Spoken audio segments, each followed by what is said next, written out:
Olá, meu nome é Sergei Golovei. Estamos nos encontrando com você no nosso programa Brevemente e ao Ponto.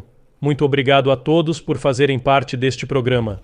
Hoje, acredito, tenho quase certeza, que teremos um diálogo muito construtivo, como da primeira vez, e espero que não seja o último. Recebemos Denis Eliseievich em nossa conversa. Olá, Denis, é um prazer conhecê-lo. Olá, Sergei, olá. Eu já falei sobre isso antes de entrarmos no ar, que assisti a uma série de suas transmissões e achei muito interessante, na minha opinião, o seu encontro ou talvez o debate, acho que essa é a palavra mais adequada, com um dos ex-ministros da Polônia. E os seus argumentos, e há coisas com as quais eu simpatizo. E eu agradeço a você por estar aqui hoje para dar visibilidade a essas questões. E chamei nosso encontro de hoje de A Ucrânia que Conhecemos e a Ucrânia com a Qual Sonhamos, com a ressalva de que eu não moro na Ucrânia há mais de 35 anos. A América é o meu país. É o país onde eu me formei, o país onde eu estudei, o país que contribuiu para tudo o que eu tenho até o momento. Mas, mesmo assim, os anos passados aqui, lá, o próprio fato de ter nascido e tudo o que foi vivido, é claro, deixam marcas e, especialmente, depois dos acontecimentos de 2014 ainda mais. Depois dos acontecimentos de 2022, não dá para olhar para o que está acontecendo com indiferença. Denis, em poucas palavras, se possível, eu ouvi sua autodefinição, imigrante político. O que isso significa para você e por que aconteceu dessa forma? Durante a guerra, uma semana após seu início, abri um canal no YouTube. Antes disso, não usava redes sociais. Sou empreendedor e prefiro discrição. Eu não me expunha, ninguém me conhecia, e isso me satisfazia.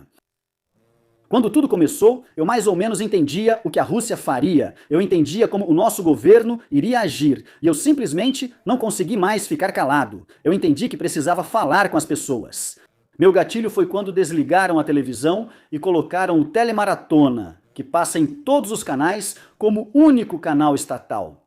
Isso é só propaganda. Foi aí que comecei tudo isso. E tudo estava indo relativamente bem, mas depois de 4 ou 5 meses, começaram a aparecer sinais. Diferentes órgãos começaram a entrar em contato comigo. Eu não posso entrar em detalhes, apenas por... Eu entendo.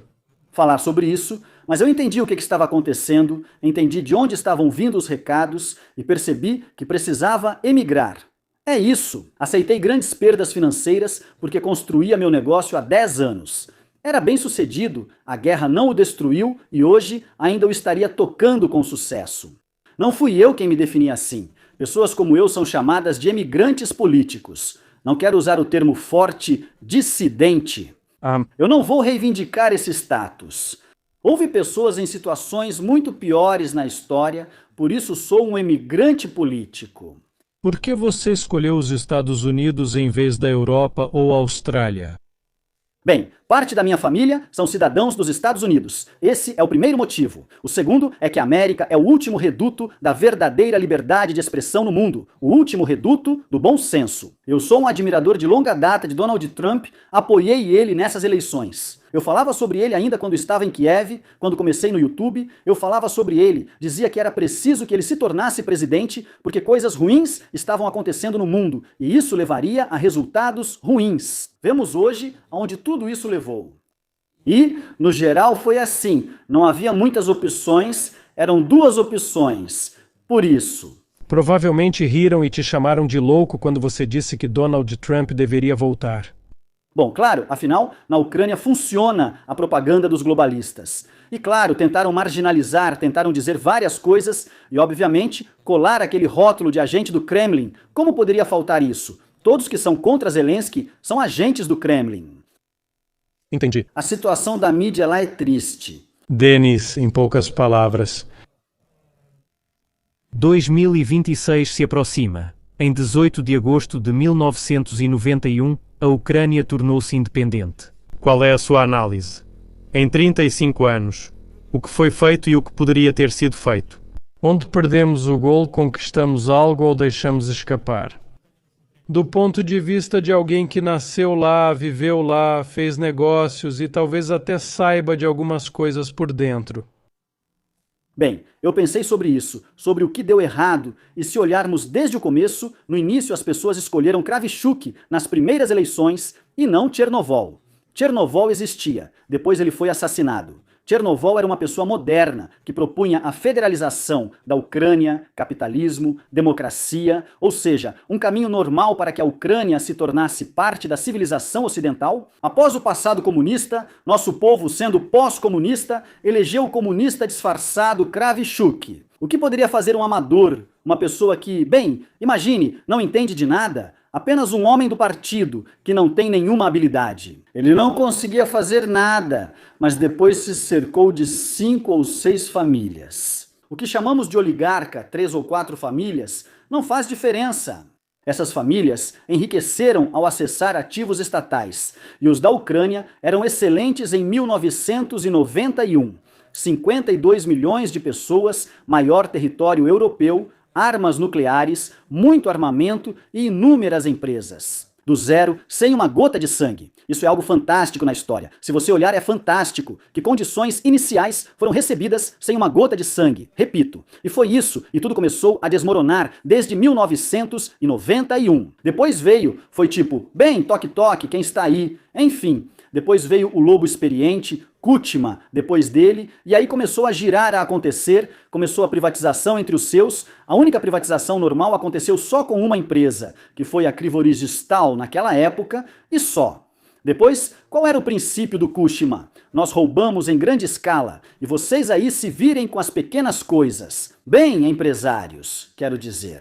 Ele não interferia com eles, só implementou nosso imposto único, base conveniente e percentuais fixos, nada mais. Assim, alguns empresários cresceram. Esse era o único oásis de liberdade econômica. No geral, o país estava sendo saqueado, destruído. Um monte, uma dominação da inteligência russa em todo lugar, nos serviços secretos, no gabinete de ministros, a administração do presidente era controlada por agentes do Serviço Federal de Segurança. É simplesmente inacreditável o que acontecia.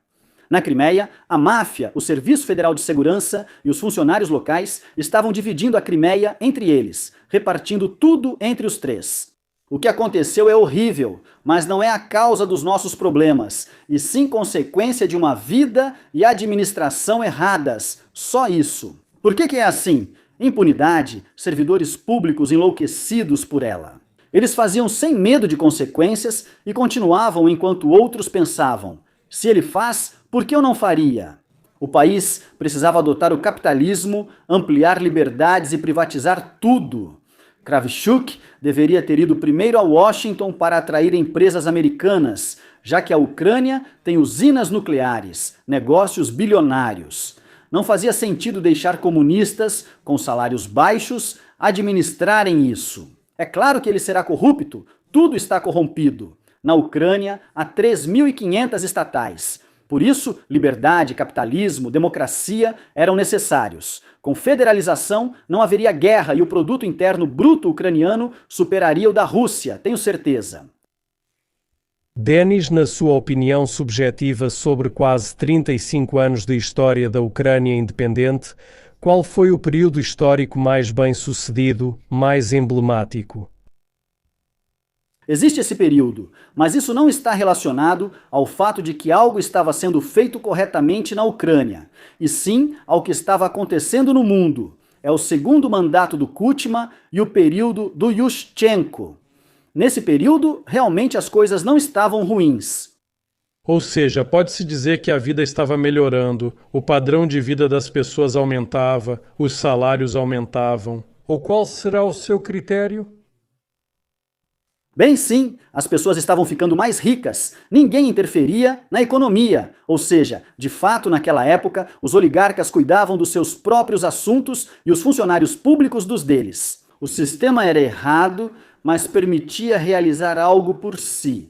Ninguém incomodava, o que não era ruim. Comecei meu negócio na época do Yanukovych e em um ano progredi muito. Depois do Maidan, a Garivnia desvaloriza 3 vezes e você praticamente recomeça do zero. Bem, viver em um país instável, claro, é ruim, porque a moeda local, isso é horrível. Tudo isso é uma forma de roubar a população, uma moeda local fraca. Resumindo, quero reforçar que isso não se devia a ações corretas, mas sim ao crescimento global. O capital chegava ao Ucrânia, mas assim nasceu com a entrada dos primeiros bancos estrangeiros e muito crédito. Foi o único período na história da Ucrânia com crédito fácil para imóveis e carros, o que impulsionou o desenvolvimento das pessoas e um intenso crescimento do produto interno bruto.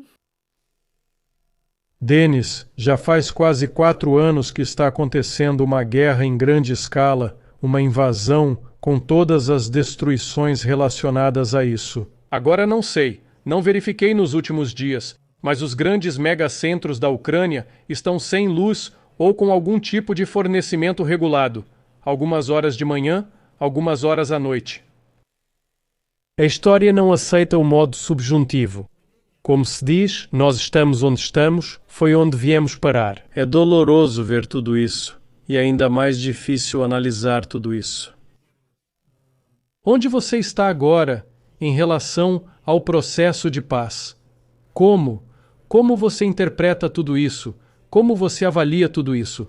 Começando pelos esforços de Donald Trump, que prometeu acabar com tudo isso em 24 horas. Depois, o famoso encontro que aconteceu em 28 de fevereiro do ano passado, 2025. Estou falando do Salão Oval, Zelensky, Donald Trump e demais assuntos. Alasca. Depois a viagem. Uma, outra, terceira, quinta. Janeiro, mês de 2026. Faltam 5 dias para o primeiro aniversário da segunda posse de Donald Trump. Não dá para dizer que nada mudou. Onde estamos? Pelas informações que tenho e minha visão, estamos na reta final, com os processos acontecendo, graças a Deus. Eles avançaram após um período parado. O último mês e meio foi muito intenso diplomaticamente, refletindo o que vemos hoje no mundo. Estou falando sobre a Venezuela, sobre o Irã, sobre a Groenlândia. Tudo isso também está relacionado a uma grande tarefa que o presidente Trump está resolvendo, inclusive onde um dos elos da corrente, um desses elos, é a Ucrânia. Aliás, já que você mencionou, estamos voltando à Ucrânia agora, já que você falou sobre a Groenlândia. Você mora aqui há mais de 1 ano, na América, com os olhos de um ucraniano vivendo na América. Como você entende tudo isso e como comunica tudo isso e fala sobre tudo isso com pessoas que dizem: bem, o Trump enlouqueceu de vez, vai mandar tropas, vai enviar forças para tomar a Groenlândia para si?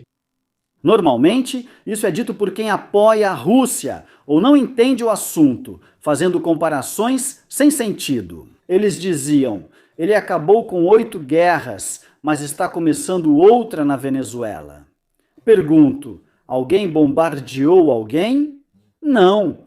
Vimos a operação com Maduro, foi cirúrgica. Sobre a Groenlândia, a discussão era comprá-la. Trump tentou no primeiro mandato e já corrigiu os erros anteriores. Ele age de forma diferente. O estilo e a retórica de Trump são próprios dele. Se a Groenlândia não for controlada pelos Estados Unidos da América, será pela Rússia ou China. Isso é crucial geopoliticamente na Antártica. E então essas pessoas que na Ucrânia pensam. Na Ucrânia há muitos insatisfeitos com o que Trump fala sobre a Groenlândia. Eles não percebem que sem ação, em 10 anos, Rússia e China podem bombardear novamente a Ucrânia ou até a Europa. E, ou seja, as pessoas precisam entender primeiro, antes de tudo, estou convencido de que não vai chegar a nenhuma ação militar, tudo será resolvido de forma comercial, por assim dizer, comprar e vender. Quero dizer que pouca gente sabe, mas a Groenlândia recebe cerca de $1 bilhão por ano em subsídios da Dinamarca. Qual o problema nisso? As pessoas vão receber, os habitantes da Groenlândia vão receber muito dinheiro em espécie, a Dinamarca vai receber uma quantia enorme de dinheiro, vai receber isso durante 5 ou 10 anos. A presença americana sempre traz vantagens e, na minha opinião, isso é óbvio. Pessoas como Trump e personalidades marcantes não são apreciadas. Será que ele vai conseguir isso até o 250º aniversário dos Estados Unidos? Eles estão levando isso a sério. Acho que sim. Denis, já estamos aqui há 15 minutos com ele. Peço que deixem um like, comentem e participem da discussão, expressando suas opiniões. É melhor que estejam prontos para defendê-la. Se possível, compartilhem este material nas redes sociais e grupos. Denis também tem um grande canal no YouTube. Denis, conte brevemente como seu canal começou e onde está hoje. E, de modo geral, é uma ótima fonte de informação para as pessoas que se identificam com a sua visão sobre o futuro da Ucrânia. Por favor, compartilhe o link. O canal se chama Denis Elizevich, igual ao meu nome. Ele começou provavelmente como a maioria. Coloquei a câmera e comecei a gravar o que eu pensava. As transmissões ao vivo deram muito certo para mim. Hoje em dia, tenho 320 mil inscritos. Estamos seguindo em frente, avançando cada vez mais. Às vezes me irrito por ainda faltar muito para 1 milhão, mas se já tivesse, o que ocorreu na Ucrânia não teria ocorrido. Ou seja, pessoas que pensam dessa forma não são muitas, mas, tenho que dizer, também não são poucas. Porque o canal, na verdade, ainda nem tem 3 anos e meio, ou melhor, acabou de completar 3 anos e meio. Então é isso. Aliás, essa seria uma das minhas perguntas no final. Qual é a porcentagem de pessoas que se identificam com aquilo que você defende e pelo que você luta? Só mais uma pergunta sobre o processo de paz. Como você vê tudo isso em termos de prazos, se possível, e qual será o resultado final? Porque parece que tudo se resume à parte restante da região de Donetsk, que está sob controle da Ucrânia, mas que supostamente a Rússia reivindica. Esses contingentes militares de países europeus, como tudo isso será reunido sob um denominador comum? Se é que será. Bem, novamente, de acordo com as informações que eu tenho, lá haverá uma zona econômica livre. Isso será um compromisso, aquele compromisso sobre o qual falaram. É preciso explicar às pessoas que o território da Ucrânia que controlamos é totalmente impróprio para viver.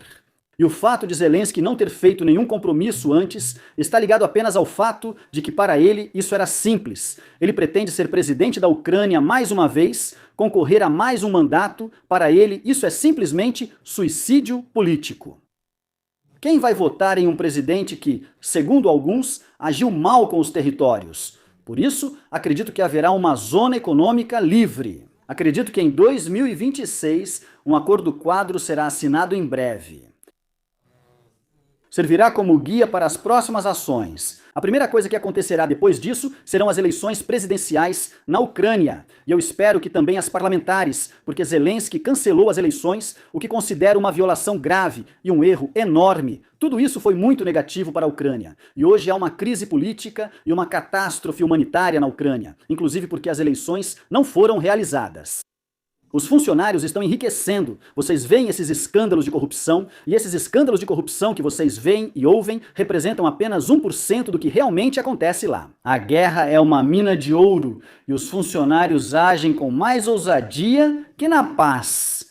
Acredito que a Ucrânia seja hoje o país mais corrupto do mundo e, infelizmente, também um dos mais pobres da Europa. O presidente ideal, sem citar nomes potenciais, o presidente ideal para Denis Elizevich, quem é ele ou quem é ela? Uma pessoa marcante com ideias e ideologia, não só alguém que apoia o que é bom e rejeita o que é ruim. Uma pessoa que tem opiniões concretas, uma direção clara, definitivamente um capitalista até o osso. Isso é fundamentalmente importante e é uma pessoa que respeita a liberdade. Ou seja, essa pessoa deve afirmar na campanha que nunca mais fechará as fronteiras na Ucrânia ou pressionará a imprensa e a liberdade de expressão. Isso é essencial, pois a Ucrânia não sobreviverá sem essas liberdades. Nenhum país prospera sob restrições. Não considero a China, pois lá há liberdades econômicas e é um país único em população e localização. Ou seja, ela é única. Todo o resto, toda a civilização ocidental foi construída nesses valores básicos: liberdades econômicas, liberdade de expressão, liberdade individual. Infelizmente, a União Europeia também está se afastando disso, o que é mais um problema. Por isso, é fundamental ter um programa econômico claro, pois a economia depende principalmente de duas coisas: reforma judicial e economia. A Ucrânia deve adotar o sistema jurídico anglo-saxão. Sem dúvida, o tribunal ucraniano, eu nem consigo descrever o que é isso, e o sistema judicial ucraniano, o sistema legal, é isso. Chamar isso de desastre é pouco. O tribunal precisa ser independente e honesto. Eu usaria a Constituição dos Estados Unidos da América adaptada para a Ucrânia, já que a atual Constituição ucraniana é horrível. Enfim, tem muito trabalho pela frente. Existe uma pessoa assim no cenário político ucraniano? Não, provavelmente não. Muitos cometem esse erro, especialmente quem não conhece a situação. Não é correto argumentar com base nas personalidades atuais ou pesquisas feitas hoje, na Ucrânia. Os mesmos sobrenomes vão surgir: Poroshenko, Timoshenko, Zelensky, Zaluzhny e outros 5 de militares famosos na guerra. Hoje, a pauta é guerra, por isso citam esses sobrenomes. Sem guerra, o tema mudaria, haveria liberdade de expressão e outros nomes seriam mencionados. Por isso, para as pessoas que querem entender, elas precisam encontrar aquela pessoa que fala algo que lhes é próximo, algo que elas apoiam, com especificidade, com um plano de ação, e se apegar a essa pessoa ou a algumas pessoas, caso não vejam apenas uma assim para si mesmos. Brincar com rankings, assistir e medir tudo isso não leva a nada. Todos nesses rankings são políticos vazios. Eles nem sequer deixaram claro até agora quem são: de esquerda, de direita, comunistas, fascistas, socialistas. Quem são vocês? O que vocês defendem? Nenhum deles respondeu claramente a nenhuma pergunta. Aqui está a ideia de Poroshenko: exército, língua, fé. Que tipo de programa é esse? Então, como encontrar essas pessoas ideais de que você está falando? Eu acho que existe uma porcentagem de pessoas vivendo na Ucrânia que concordam totalmente com isso. São capitalistas até o osso, pessoas que acreditam na liberdade de expressão, na liberdade de reunião, na liberdade de imprensa, pessoas que, no geral, não vão se opor. Para pegar e copiar a Constituição americana, modernizá-la para a versão ucraniana e seguir esses princípios. Aliás, os Estados Unidos têm motivo para orgulho. Há 250 anos não reescrevemos a Constituição, o que é um grande ponto a nosso favor. Onde afinal podemos encontrar essas pessoas?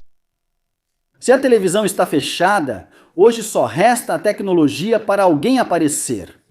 Pegou o telefone e se apresentou. Claro, hoje a internet é a única fonte. A política na Ucrânia será guiada por ela. Nossa política se tornou totalmente digital, por assim dizer. Nas últimas eleições, há quase 7 anos, com Zelensky, nos Estados Unidos da América foi diferente. Pelo que eu sei, a televisão teve um papel enorme até nas últimas eleições. Ou seja, agora quando, entende, Zelensky, ao desligar a televisão, na verdade ele piorou aquela velha política. Hoje, todo o processo político está na internet, principalmente no YouTube, Telegram, um pouco no Facebook e no X.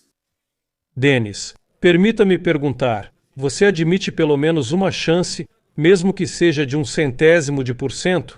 Bem, não há pessoas assim no campo político. Não há pessoas dispostas a tomar decisões impopulares. Você se oporia à entrada de uma terceira, bem, por falta de uma palavra melhor, uma terceira força, algum tipo de administração coletiva europeia ou euro-americana na Ucrânia, não sei, por um período de 2, 3, 5 anos, para que nesse pesadelo pós-guerra a corrupção e todo o resto da lista possam ser resolvidos, educar, levantar essa verdadeira elite política à qual depois se possa entregar as rédeas do governo.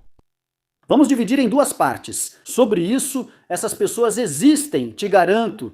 Os ucranianos não são uma nação sem capacidade. Há pelo menos 50 pessoas que sabem o que fazer e podem realizar o que falei.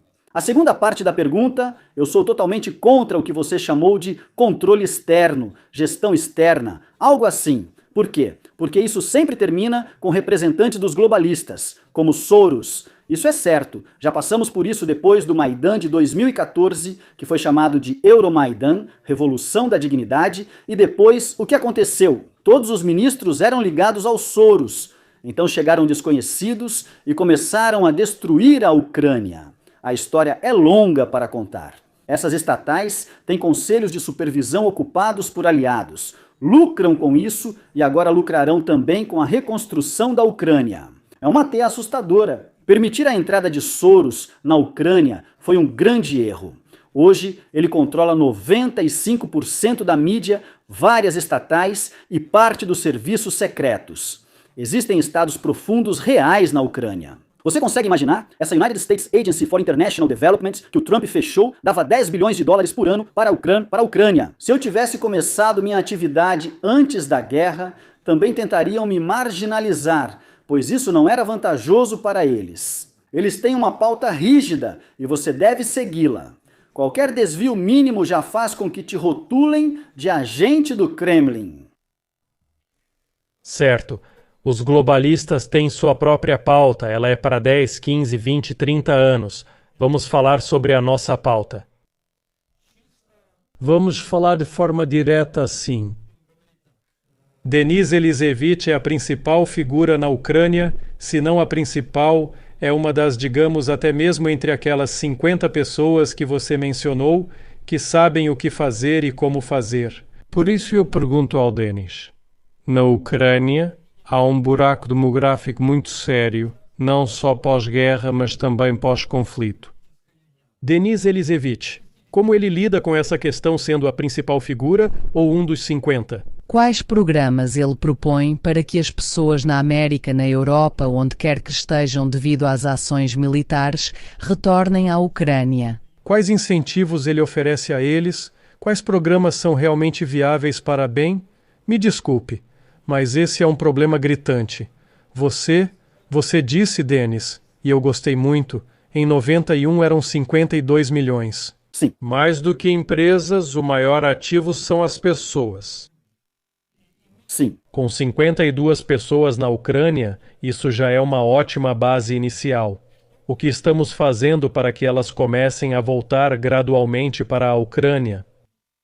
Olha, eu tenho um programa, poderia chamá-lo por números, mas não farei isso para não cansar as pessoas. Prefiro falar de forma geral. A economia mais neoliberal ou libertária do mundo. Merecemos isso, pois uma guerra terrível ocorreu e continua na Ucrânia. As pessoas precisam de oportunidade para prosperar. A Europa sofre com impostos altos, chegando a 40%, 50%. Ucranianos, se vocês estão perguntando como trazer as pessoas de volta, então é assim. Na terra natal deles, na nossa terra natal, temos os impostos mais baixos, as maiores liberdades que hoje se pode imaginar na Europa e no mundo. Isso já é o quê? Um tribunal honesto não é pouca coisa. Acredite, quando você tem isso em casa. Veja, por que as pessoas foram embora? Vocês sabem, há muitos ucranianos na Polônia. Vocês estão por dentro, e antes da guerra eram nossos trabalhadores migrantes, durante a guerra também. O que as pessoas na Polônia conseguiram? Leis para as pessoas, pelas quais é possível viver tranquilamente, sem violar nada. O Estado não te pressiona, a Receita Federal não aparece, não há operações policiais ou repressão, ninguém tenta te encaixar ou pressionar. Na Ucrânia não existe uma coisa tão elementar como hipoteca. Hipoteca, você consegue imaginar? Ou seja, não existe esse instrumento. Isso é meio medieval. Lá conseguiram com condições iniciais claras por 20 ou 15 anos. Todos conseguiram moradia. As crianças estudam e os adultos têm emprego ou negócio próprio. O tribunal é justo e a economia estável. Na Polônia, o sistema tributário é razoável comparado à Europa, mas também há imposto sobre valor agregado considerado o pior imposto, especialmente na Ucrânia, onde é muito alto, diferente do imposto sobre vendas dos Estados Unidos da América. Esse é um caminho mais correto. E aqui está o argumento. A questão da segurança e da guerra, claro, também é importante. O que aconteceu agora na Ucrânia? As pessoas perderam a confiança no Estado. Na verdade, ela já era pouca. Mas quando fecharam as fronteiras, isso foi o fim. Porque por mais que digam o contrário, acredite, se as fronteiras não tivessem sido fechadas, hoje o clima na sociedade seria diferente. Famílias se separaram. A esposa com o filho foi embora por 6 meses, 1 ano e meio. Lá, ela já tem outro homem, esse cara fica trancado no porão para não ser pego pelo centro de recrutamento, para não ser enviado para a linha de frente, ou, por exemplo, até estar na linha de frente arriscando a vida. Alguém morreu. Hoje, nas séries finais na Ucrânia, há 10, 15 alunos de 30. Todos foram levados embora, continuam levando todos. Os meninos são levados por um motivo óbvio. E as mães das meninas dizem, aqui não vai ter pretendentes, o que vamos fazer aqui? E vão embora para o exterior. Todos já reconhecem isso como uma catástrofe demográfica na Ucrânia. E se não der, o novo presidente deve fazer um discurso inspirador, no qual ele vai contar tudo isso e no dia seguinte começar a cumprir. É necessário motivar emocionalmente o país e começar a falar sobre sucesso e vida na Ucrânia. Hoje, na pauta dos políticos atuais, dos potenciais, daqueles que discutimos com você, daqueles que estão na arena política hoje, todos eles têm uma única pauta. Nós protegemos a Europa. Como disse Ursula von der Leyen, porco espinho de aço, nosso destino é sofrer. Um hino para morrer, com melodias assustadoras, tudo horrível, uma grande trincheira de sangue, e nosso destino é morrer aqui. É assim que eu estou dizendo para vocês como isso é apresentado hoje. É isso, o ucraniano não nasce, como o americano, para se realizar, ganhar dinheiro, respirar fundo, dizer o que quer dizer. Isso é simplesmente, vocês entendem, isso, bem, além de genes ruins, bem, o gene do DNA de muitos apareceu. Aqui estão os filhos, netos, bisnetos dos agentes da Comissariado do Povo para Assuntos Internos. Hoje, as pessoas na Ucrânia entregam umas às outras, assim como acontece na Rússia. Um falou algo errado, outro fez algo errado. Ou seja, tudo isso precisa ser erradicado. E é preciso. A ideia nacional deve ser o sucesso pessoal de cada um. E então, todo o país será bem-sucedido. E claro, coisas mais sutis, a Ucrânia precisa ser integrada à economia mundial. Fala-se muito em garantias de segurança e quem protegerá como um análogo da OTAN. O empresariado americano é a melhor garantia de segurança. Ninguém vai bombardear uma empresa americana. Em quanto tempo você acha seria possível transformar a Ucrânia em um lugar para o qual os ucranianos gostariam de voltar? Sem falar, por exemplo, de pessoas como eu, que já vivem aqui há 35 anos e pensam, por que não adquirir alguma propriedade? Por que não passar algum tempo do ano justamente lá, na sua terra natal histórica? Quanto tempo será necessário para criar uma Ucrânia assim? Depois da guerra? Fiquei muito feliz. Marco Rubio disse algo que já contei. Muitos achavam que era exagero, mas ele afirmou que o produto interno bruto da Ucrânia pode superar o da Rússia em 10 anos.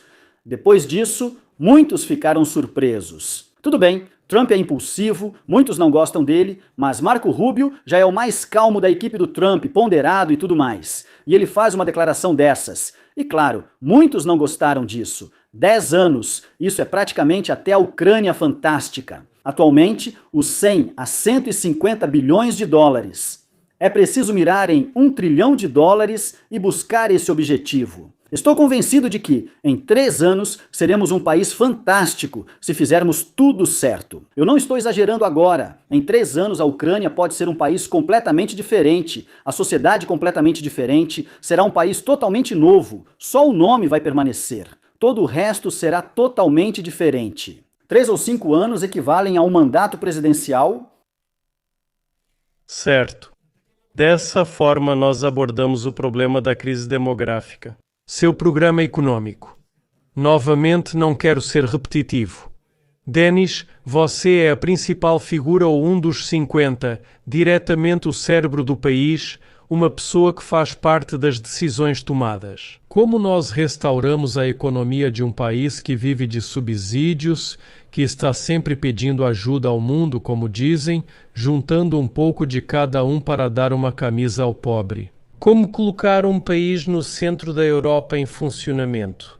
O maior país, pelo menos em termos de terras agrícolas, vamos dizer assim, da Europa Oriental, no mínimo. Como fazer esse motor funcionar, não só com 12, mas com 24, 36 cilindros, ou como quiser chamar? Primeiro, a boa notícia é que não há nada para restaurar, pois nunca houve. Os 150 bilhões, e mesmo durante a guerra, permanece assim graças à ajuda americana e europeia. Não é como se há 500 para 100 bilhões por causa da guerra. Sempre fomos um país sem sucesso, sobrevivendo de subsídios. Quando o Fundo Monetário Internacional liberava um empréstimo, umas 2 ou 3 vezes ao ano, de 1 bilhão de euros, o governo comemorava. Estamos apenas sobrevivendo como um paciente em respiração artificial.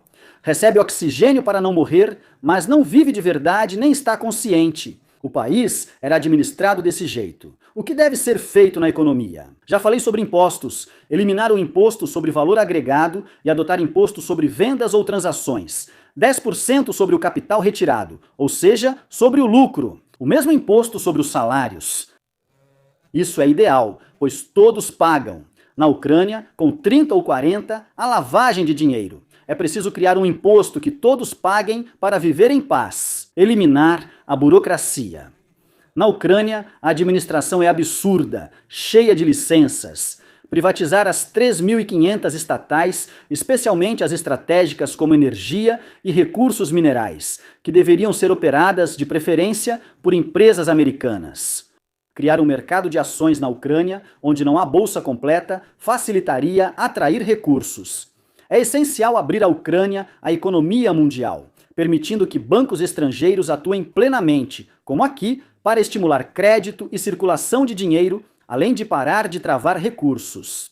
O ucraniano deve poder trazer dinheiro para o país facilmente, tirar dinheiro facilmente, ter multimoeda e assim por diante. O ideal seria dolarizar a economia, pois a grivnia serve apenas para roubar a população. Já que a zona do euro deveria ser o euro ou outra moeda forte.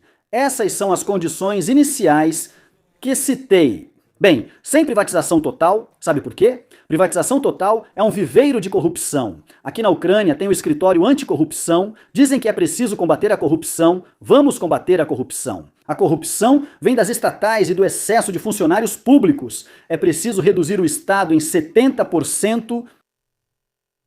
Atualmente, inteligência artificial já resolve até 60% do trabalho desses pequenos burocratas. É isso? Ponto final. É preciso reduzir os gastos, cortar despesas, porque elas estão simplesmente infladas, além do imaginável. Na Ucrânia, deveriam fechar ministérios inteiros, pois são preguiçosos e ladrões. O Banco Central também precisa ser fechado, já que pegam o dinheiro recém-impresso e o distribuem entre si. Lá, muitos ficam multimilionários ao se aposentar, enquanto o povo vive na miséria ou morre, como centenas de milhares de ucranianos. Aqui está, em resumo, o programa de reformas. Denis, preciso perguntar, quais livros influenciaram sua posição? Quem foi seu principal mentor? Porque o que você fala é música para meus ouvidos. Eu ouço com prazer e até digo com ternura, porque este é realmente um caminho já trilhado. Isso não é algo novo, tirado do nada. Isso são sistemas, é como quiser, funciona. Só isso funciona. Todos os países ricos seguiram esse caminho. Precisamos repetir o que eles fizeram no início, não o que fazem hoje na Europa, com grandes economias. Regulamentação, como eles aplicam, não funcionará para a Ucrânia. Absolutamente. Isso é para fãs da União Europeia, mas vai destruir a Ucrânia. Quem te incentivou? Talvez alguns livros, alguns seminários que você assistiu, algum guru em quem você... Quem foi seu professor nesse aspecto? Vou ser sincero com você, cheguei a isso através dos negócios. Ao trabalhar com negócios, você vira um agente econômico e percebe o que dá resultado, o que gera lucro e o que impede seu avanço. Quando você passa 70% do tempo tentando agir certo para evitar problemas com o Estado, isso não é normal. Provavelmente, você deveria passar 99,9% do tempo pensando no negócio e 0,1% do tempo em, sei lá, algum documento, se estivermos falando de um sistema correto. Continuando, Ludwig von Mises, por exemplo. Enfim, temas que a maioria dos libertários conhece. Foi assim que cheguei ao libertarianismo. Gennady Balashov, ativista ucraniano e criador do primeiro partido libertário no país, faleceu há 2 meses. Ele contagiou as pessoas com essa ideia. Naquela época, as pessoas eram atraídas por ele. E assim, pouco a pouco, em todo lugar. O principal é o negócio. Você chega a isso através dos negócios. Ou seja, não é como se um livro mágico caísse nas suas mãos, você tivesse uma revelação, e como você disse corretamente, não é que eu seja um gênio que inventou algo totalmente novo. Tudo isso foi testado há muito tempo, e é a única coisa que funciona. nada mais funcionou no mundo. Nesse caso, então eu preciso perguntar para você, nessa situação, Ucrânia e União Europeia, porque existe um mantra muito comum entre a sociedade ucraniana. A União Europeia vai nos deixar ricos e a OTAN vai nos proteger. Nessa abordagem que você está promovendo, promovendo talvez seja uma palavra forte, que você está iniciando ou defendendo, onde está a União Europeia? Para nós, como ucranianos, é melhor ficarmos longe desse sistema ou haverá pontos de contato e até que ponto? Comercializar com a União Europeia sem tarifas e viajar sem visto é obrigatório. O dinheiro circula livremente, pois há negócios e viagens sem problemas. Se aplicarmos a burocracia europeia hoje na Ucrânia, isso destruirá o que ainda está vivo lá, acabando com pequenos e médios negócios. Hoje em dia, até mesmo a liberdade de expressão está sendo ameaçada lá. Monitoramento financeiro, existe esse problema na Ucrânia, monitoramento financeiro. Em Dubai, em Mônaco, não existe monitoramento financeiro. Você leva dinheiro e ninguém pergunta nada. Já na Ucrânia, por $1.000, precisa mostrar muitos documentos e não pode comprar apartamento livremente. Mostre tudo, prove tudo. Como assim? Se o país viveu na informalidade, metade da economia da Ucrânia está na informalidade, 50%. Se o país viveu assim por 35 anos, todos... Você não é um mau empresário, você simplesmente herdou esse sistema, você está no seu país, precisa trabalhar de alguma forma, então você se adapta. O monitoramento financeiro deve existir, mas no mínimo, dentro do padrão minimamente aceitável no mundo de hoje. Eles querem troca de informações na Europa, paralisam o dinheiro e nem €1.000 podem ser transferidos livremente. Com 10 mil euros, tratam você como milionário e investigam como se fosse sua primeira vez no país. Ou seja, isso é idiotice e a Ucrânia não precisa disso. Não vejo hoje motivo para precisarmos da União Europeia. Além disso, se hoje derem passaportes europeus para os ucranianos, mais 5 milhões vão embora. E aliás, esse é um dos objetivos para onde estão levando a Ucrânia.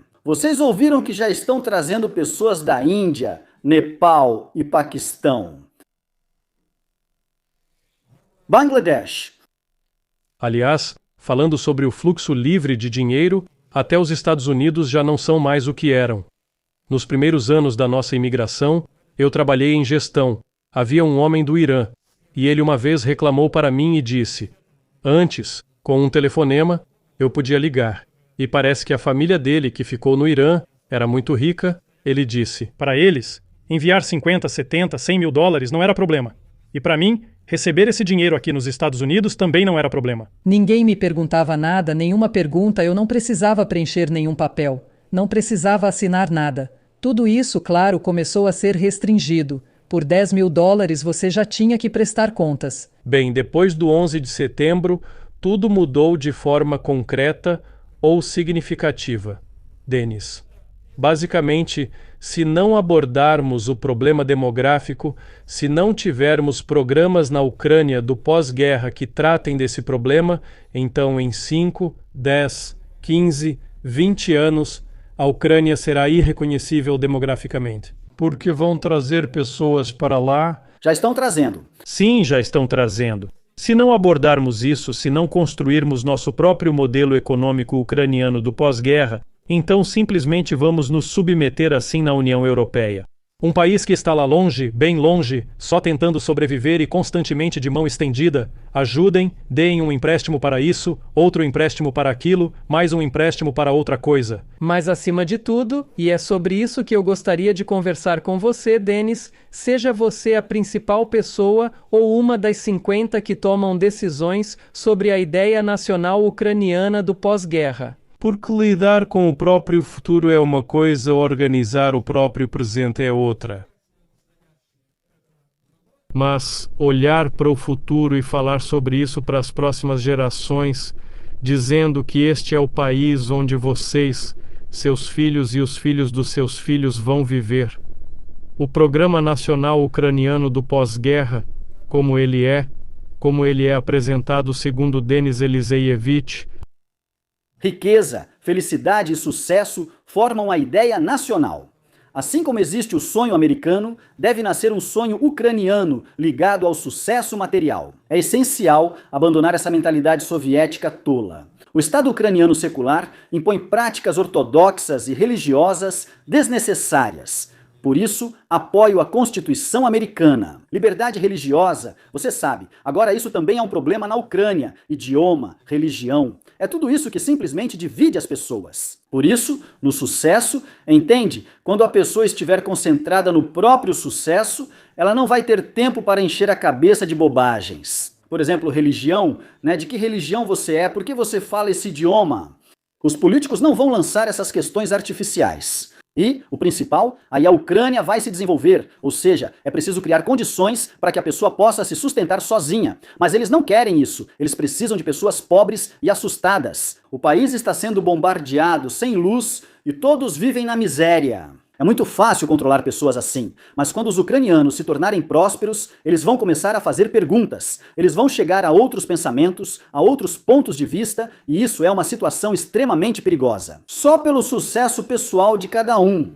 Insisto, a Ucrânia é um país onde se pode viver com sucesso, liberdade e conforto, e não como você disse. Como os funcionários europeus nos chamam?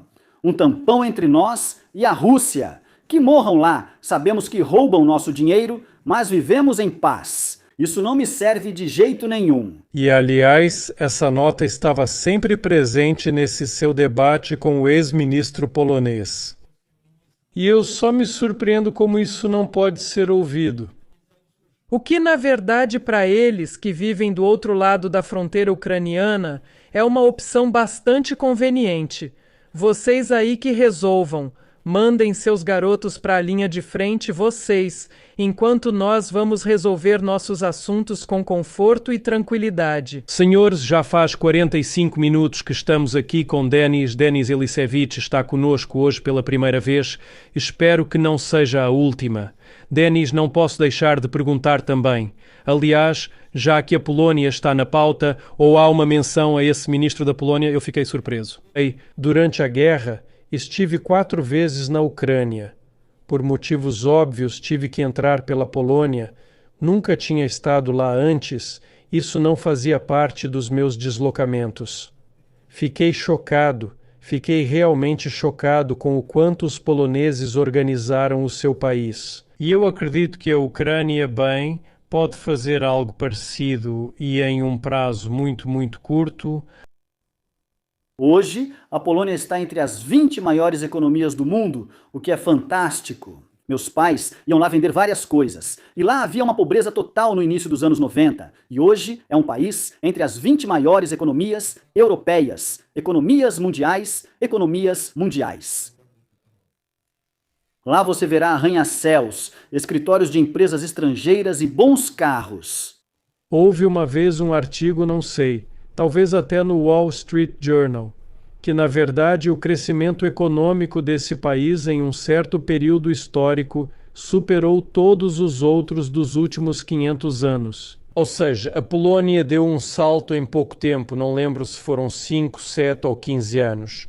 Eles superaram todas as expectativas. E se a Ucrânia conseguisse chegar lá, e talvez até em circunstâncias melhores em 10 ou 15 anos, só podemos desejar isso. Denis, por que isso aconteceu? Como explicar tudo isso? A quem podemos atribuir essa responsabilidade? A guerra já dura 4 anos. Há 4 anos o espaço informativo ucraniano é dominado por pessoas, sem citar nomes, com reputações bastante duvidosas, com um passado próprio. Por que o povo não entendeu isso em 4 anos? Vácuo informacional, entende? Existe internet e pessoas inteligentes pesquisam e comparam, mas, vivendo em uma bolha, você é influenciado.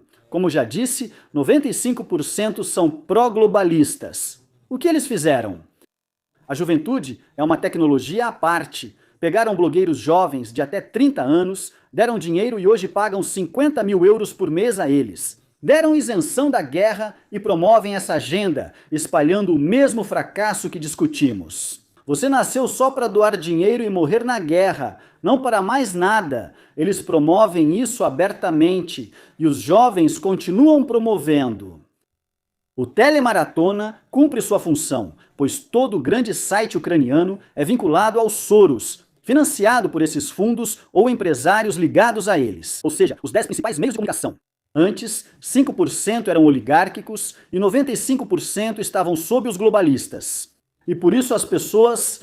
É um processo bem complicado. Qual foi o papel da guerra nisso?